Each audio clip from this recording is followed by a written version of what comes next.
Bem-vinda, meus seres, para mais uma aula de biologia para o canal Bem na Bio, Profsost com você, para a gente mandar muito bem no Exame Nacional do Ensino Médio, também conhecido como o nosso querido Enem. Muitas vagas para muitas universidades, e sim, o seu nome estará lá na universidade do seu sonho. Então acompanhe o nosso projeto. Se você não é inscrito no canal, inscreva-se, deixe o seu like. Na descrição do vídeo temos o nosso material, você pode baixar esse material em PDF. Temos ali um espacinho para você fazer as anotações do SOST. Temos também ali testes com gabarito comentado no fim para você ver como o Enem já cobrou. Se preparar para essa prova e sim garantir aí uma futura vaga na universidade do seu sonho. Vem comigo com ecologia, oikos, logos. Aquele famoso estudo da casa que você já ouviu em algum ambiente estudantil. Mais que isso, a ecologia é extremamente ampla. Ela basicamente depende aí de várias outras ciências para se consolidar. A gente vai usar a estatística, a matemática, a antropologia, a filosofia, a sociologia, a história e, óbvio, a biologia para o estudo dessa tal de ecologia. A ecologia ela aparecerá de diversas maneiras: alterações ambientais, conceitos, teias alimentares, relações ecológicas, biomas, entre outros temas, às vezes associados com outras áreas da biologia e mesmo com outras áreas da ciência da natureza. Quando nós olhamos para a ecologia, geralmente nós temos um ritual em relação a pensar em conceitos, teias alimentares. Então o ritual é seguir mais ou menos um cronograma desses estudos, para que você sim se dê bem na prova. Então pega aí o material e eu coloquei alguns tópicos importantes aqui. Até meu desenho, fiz uma transferência aqui de algumas imagens para nossa alegria. Lá em cima está escrito organismo. Eu quero que você olhe para eu, você e eu aqui, ó, como organismos. Nós seremos basicamente indivíduos, organismos que teremos características marcantes. E em relação a essas características marcantes, a gente vai trocar matéria, energia com o ambiente. Quando eu, sócio, sou um organismo, eu sou um indivíduo da espécie humana, que estou aqui me relacionando com o ambiente. A reunião de vários organismos / indivíduos, então você pode pensar isso aqui como um indivíduo, quando nós nos reunimos, vários indivíduos ou organismos de uma mesma espécie, nós formamos uma população. Uma espécie. Definição de espécie. Complexa essa definição, tem várias definições na biologia, mas no ensino médio, para sua prova, aqueles seres semelhantes, capazes de intercruzar em meio natural e gerar descendentes férteis. Populações, indivíduos que têm ou que mantêm um fluxo gênico, a capacidade de transferir o gene para os descendentes. Serão seres de uma mesma espécie, que vivem numa mesma região ou área geográfica, os indivíduos que compõem uma população. Então eu vou analisar diversos gafanhotos de uma mesma espécie que estão ali consumindo gramíneas, ok? É uma população de gafanhotos, ok? O sócio só desenhou um bovino aqui, eu juro que era para ser um bovino, Aqui era para ser uma população de gramíneas. Então várias gramíneas da mesma espécie, mesma região geográfica, compõem uma população. Só que geralmente nos ambientes naturais você vê uma interação ali fervilhando de várias espécies. Nós temos ali diferentes indivíduos. Eu posso ter as gramíneas, eu posso ter os gafanhotos, eu posso ter os bovinos, os equinos. Então, se eu olhar para esse conjunto de várias ou diferentes espécies numa mesma região, eu vou ver uma comunidade biológica ou uma biocenose. Então aqui eu tenho a interação dessas várias espécies. Essas várias espécies aí, geralmente elas interagem com o ambiente em que elas vivem. Nessa interação, a gente vai pensar que esses indivíduos são os seres vivos. Eles são os seres vivos. Eles são o componente biótico de um ecossistema ou de um sistema ecológico. Um ecossistema é você pensar na separação fatores bióticos, ou seja, com vida. As gramíneas, por exemplo, são seres vivos. Os bovinos são os seres vivos. Os gafanhotos que se esconderam ali são seres vivos. Então essa é a parte biótica. As plantas, os animais, os fungos, as algas, bactérias, protistas. Cara, isso tudo tem vida. Então essa é a parte biótica de um ecossistema. A parte abiótica, sem bios, vida, sem vida.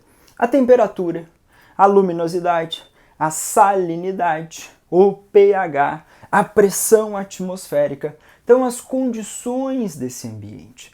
Os fatores abióticos, ou seja, aqueles que não têm vida. Num ecossistema, nós teremos essa íntima interação entre fatores bióticos e abióticos. Um ecossistema não tem um tamanho definido.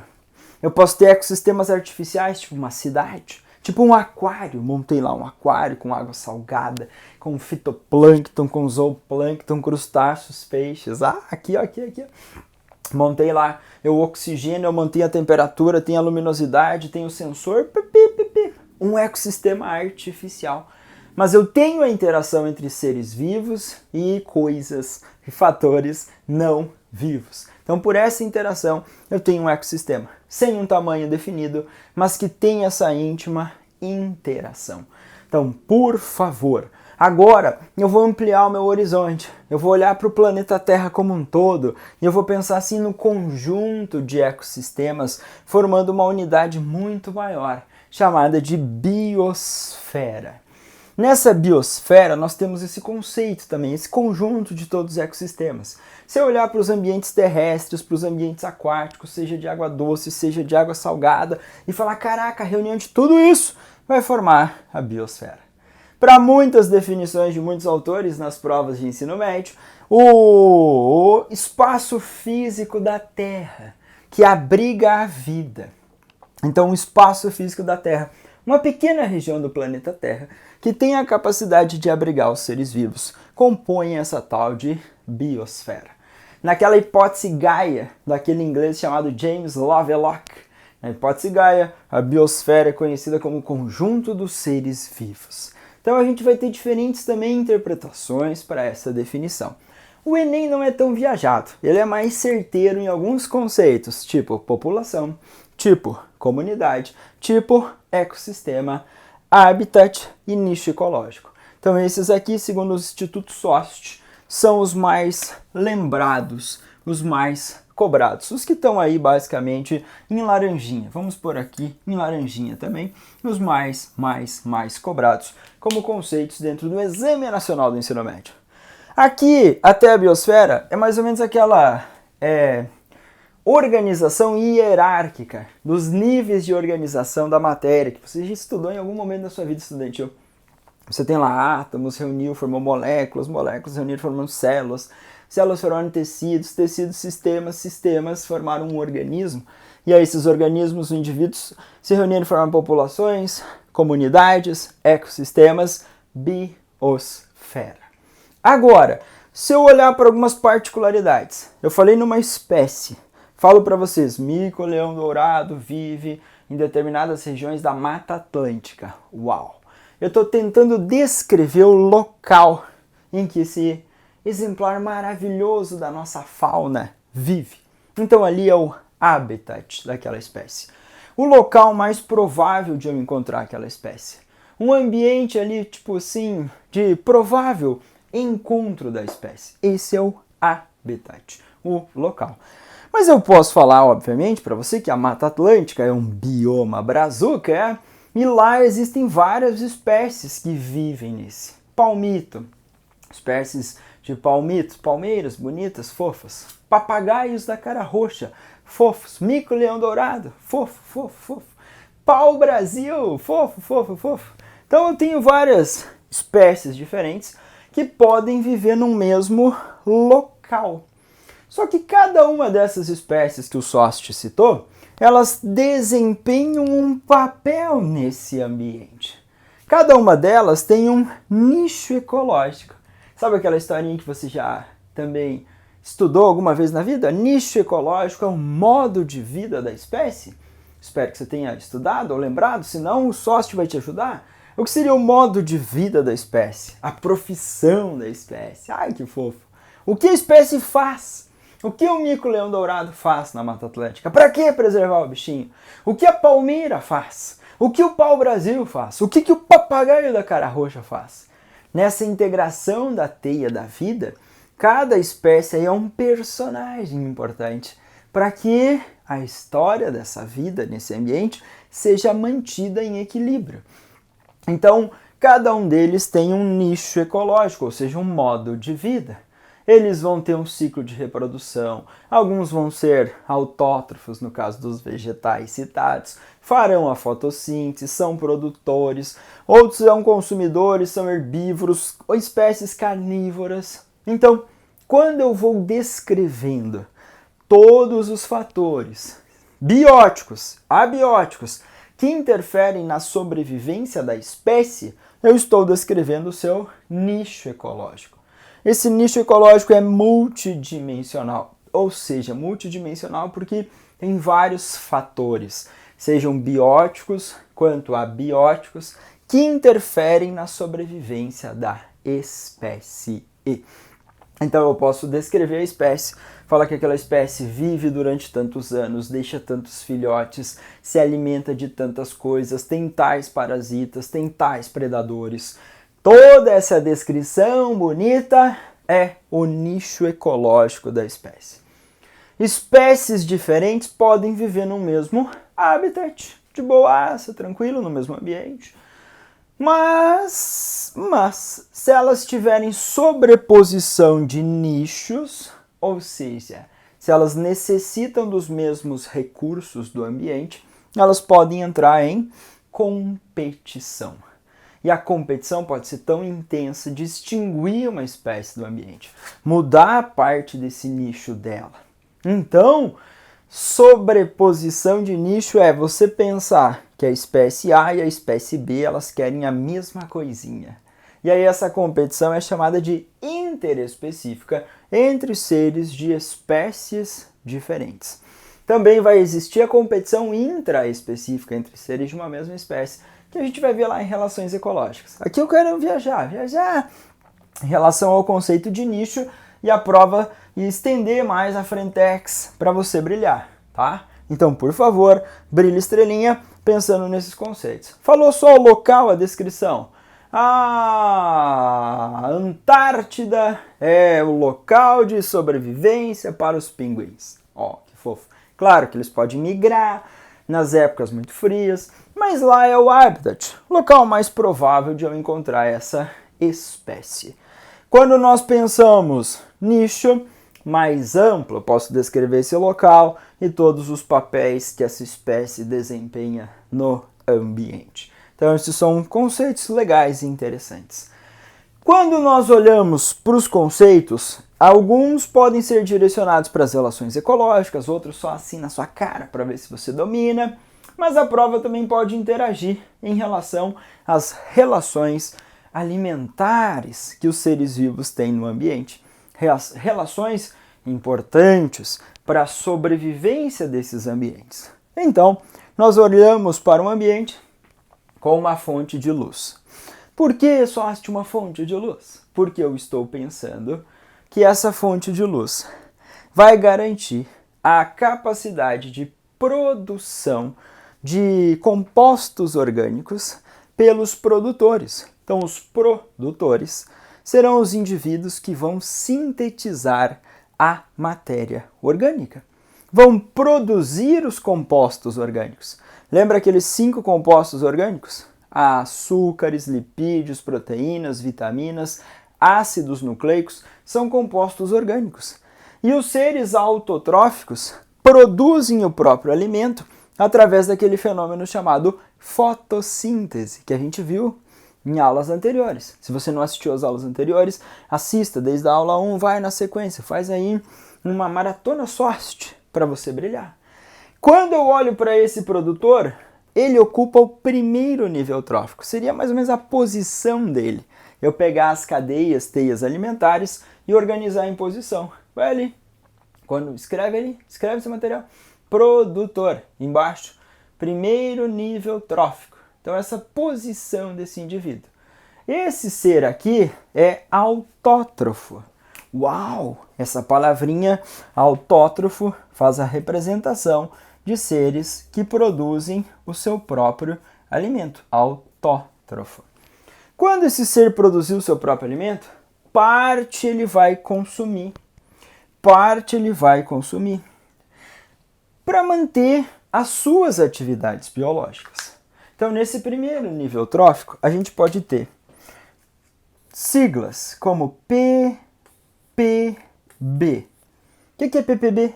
Produtividade primária bruta. Anota aí, PPB no seu material. Anota. Estou te vendo aí, anota. O que é PPB? Produtividade primária bruta. Isso vai representar a taxa de conversão, mais ou menos, dessa energia luminosa em compostos orgânicos. Então, a produtividade primária bruta vai representar basicamente a taxa de fotossíntese, ou seja, aquilo que esses indivíduos conseguiram converter de luz em compostos orgânicos. Só que parte eles irão usar para sua sobrevivência e parte eles vão construir os seus tecidos corporais. Você lembra que uma planta é formada por diferentes células vegetais. Você lembra que na parede da célula vegetal tem celulose? Ah, eu lembro, sócio. Lembra que na membrana plasmática tem lipídios e proteínas? Ah, eu lembro. Lembra que tem ácidos nucleicos no DNA e do RNA? Então, parte do que a planta produz, ela usa para construir os seus próprios tecidos corporais. Quando nós olhamos para esse consumo, parte ela perde calor para o ambiente, parte ela vai, obviamente, construir o seu próprio corpinho. Então, geralmente nessa construção do corpo, nós temos compostos orgânicos ali, que quando ingeridos pelo consumidor primário, serão usados como fonte de energia. Então, a sigla PPB significa produtividade primária bruta, o que foi produzido durante a fotossíntese, menos o que foi consumido, o que foi perdido, produtividade primária líquida. Por que primária? Porque eu estou no primeiro nível trófico. Então, o produtor ocupa o primeiro nível trófico. É um nível de síntese desses compostos orgânicos que são os combustíveis. Lembra? Respiração celular, fermentação, degradam compostos orgânicos e a gente vai produzindo ATP, que é o sinônimo aí de energia química para as células. Então, durante fotossíntese e produção, a planta consegue produzir na fotossíntese e consumir na respiração celular. Vai construir os tecidos corporais, aquilo que ela conseguiu fazer brutão de fotossíntese, produtividade primária bruta. O que ela produziu menos os gastos, produtividade primária líquida. A vaquinha, eu juro que é uma vaquinha, ela tá com uma cara meio, não sei se triste, meio indiferente. A vaquinha é indiferente do sócio, ou o bovino indiferente do sócio. E ele vai lá e consome o vegetal. Quando ele vai lá e consome o vegetal, ele parte do corpo da planta vai ter compostos orgânicos que vão alimentar esse ser. Vai ser o combustível, então vai tentar digerir o que for possível de digestão, vai absorver esses compostos e vai construir o corpinho desse. Então a gente tem aqui uma transferência, essa seta representa a transferência de energia. Você vai lembrar que a energia sempre diminui ao longo dos níveis tróficos.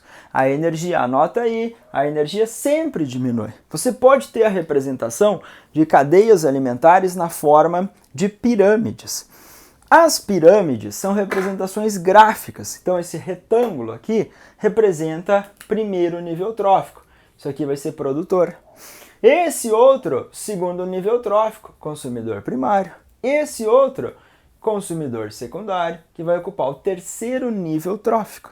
Então, a energia vai sempre diminuindo. Escreve aí, a energia diminui ao longo dos níveis tróficos. Escreve aí que o seu cérebro vai falar, caraca, essa informação é importante. A energia diminui ao longo dos níveis tróficos. Quando nós temos os últimos níveis tróficos, chega pouquinha energia lá. Por isso que na natureza geralmente não tem cadeias alimentares muito longas, porque ia chegar pouca energia lá no fim. Ou seja, os indivíduos que estão muito distante dos produtores teriam que comer demais os indivíduos anteriores para chegar a uma energia suficiente.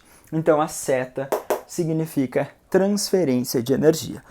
Essa transferência de energia também pode ser chamada de eficiência ecológica ou eficiência de cadeia. Ela varia de 5 a 20% em cálculos de diferentes ambientes. Então muitas vezes aparecem lá cálculos mostrando 10% de transferência. Quando muitos outros ecólogos fizeram vários estudos e compararam, perceberam que esse valor pode variar de 5 a 20%. Eficiência ecológica, eficiência de cadeia em relação à transferência de energia. Então isso aqui produziu 1000 quilocalorias, ele vai transferir de 5 a 20 para o consumidor primário, segundo nível trófico. Quando nós olhamos para esse ser, esse é autótrofo, ou seja, produzir o próprio alimento, esse aqui é um heterótrofo. Heterótrofo. Esse ser aqui não consegue produzir o próprio alimento, então ele precisa ingerir outros seres vivos, desmontar os compostos orgânicos e aí sim alimentar o seu corpinho. Não esquece que eu posso chamar ele de herbívoro, está comendo diretamente esse vegetal. Os bovinos ainda têm lá o seu estômago dividido em câmaras ou compartimentos. Pança ou rumen, retículo ou barrete, omaso ou folhoso, abomaso ou coagulador. A pança ou rumen ocupa quase 70 a 80% do volume do estômago desses animais adultos. E lá na pança ou rumen é comum muitos micro-organismos que mantêm relações mutualísticas. Bactérias que produzem uma enzima chamada celulase, a enzima para digestão da celulose. Então, qual a importância dos micro-organismos que tem lá na pança do bovino? Esses micro-organismos conseguem produzir enzimas para a digestão da celulose, que é um carboidrato estrutural, um polissacarídeo, que nenhum vertebrado produz enzima para digerir a celulose. O bovino não produz enzima, mas a bactéria que está lá na pança ou rumen, aí sim consegue produzir essa enzima e essa enzima funcionar como uma tesourinha e fazer a degradação. O que passar, o animalzinho consegue jogar de volta para a boquinha, ruminar, mastigar várias vezes, deglutir pedacinhos menores, vão passar. Chegando no abomaso ou coagulador, lá existe o estômago químico, produção de enzimas para degradar o que é possível, inclusive as bactérias que vieram com o alimento, que estavam lá na pança ou rumen. A vaquinha fala para a bactéria, fica aí, eu te ajudo, tal, e depois ela vai lá e destrói a bactéria e usa os componentes. Vai passando para o intestino, lá no intestino vai terminar a maior parte dessa digestão, absorver os nutrientes e aí distribuir pelo corpinho do animal. Então, eu posso pensar numa cadeia alimentar quando eu tenho essa organização, geralmente linear, de transferência de energia para a sua prova. Não esquece, a matéria, graminha morreu, bovino morreu, ação dos decompositores, bactérias e fungos, vão degradar, vão transformar esses compostos e vão devolver compostos inorgânicos para o ambiente. A matéria eu consigo reciclar.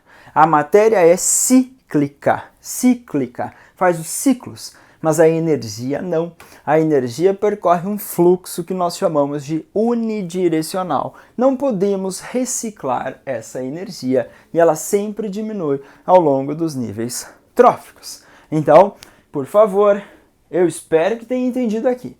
Eu juro que eu quis fazer uma transição aqui para o ambiente aquático, mas eu acho que não ficou muito legal a minha arte. Estava expressando a minha arte aqui embaixo. Por quê? Eu coloquei aqui fitoplâncton, ó. Você percebeu? O Enem curte umas cadeias alimentares aquáticas. Então a LUS acerta aqui a LUS.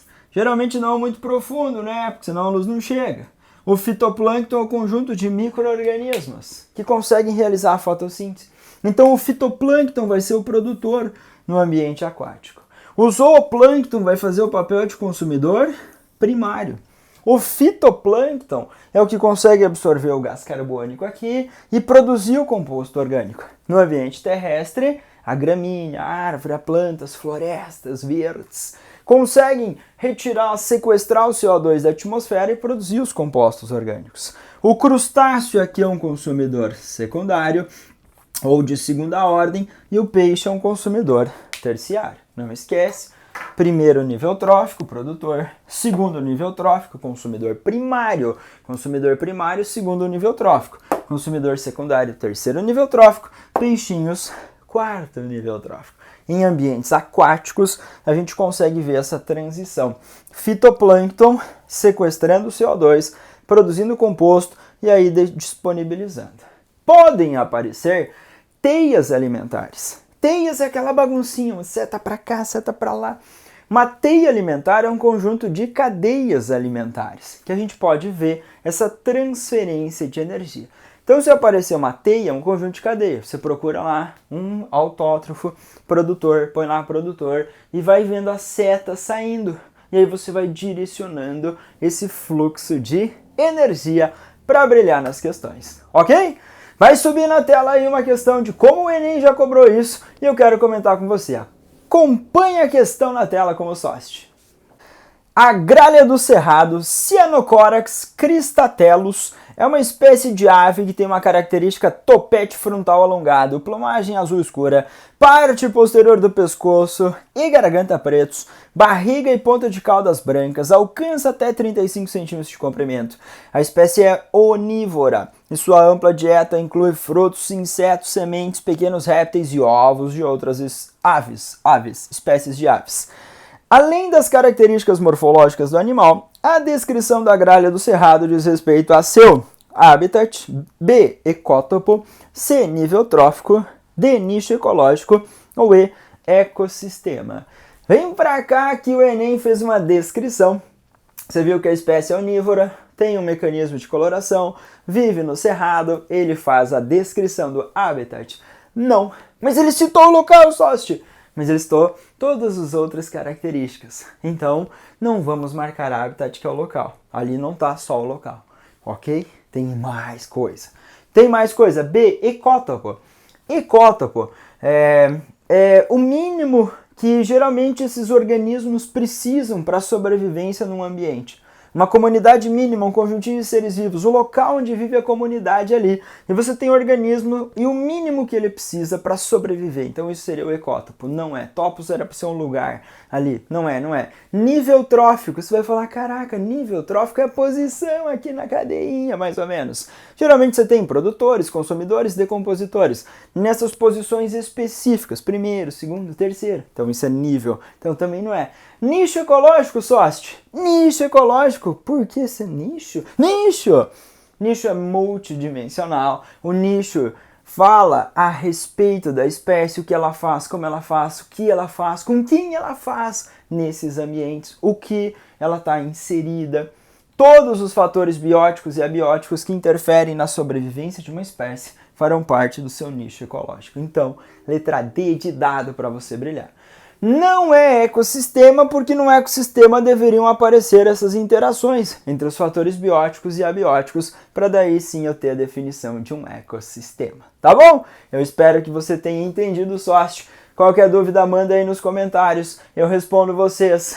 E não esqueça, link da descrição da aula, o nosso material. Também, se você não é inscrito, se inscreva, deixe seu like. Um abraço e ótimo estudo a todos vocês.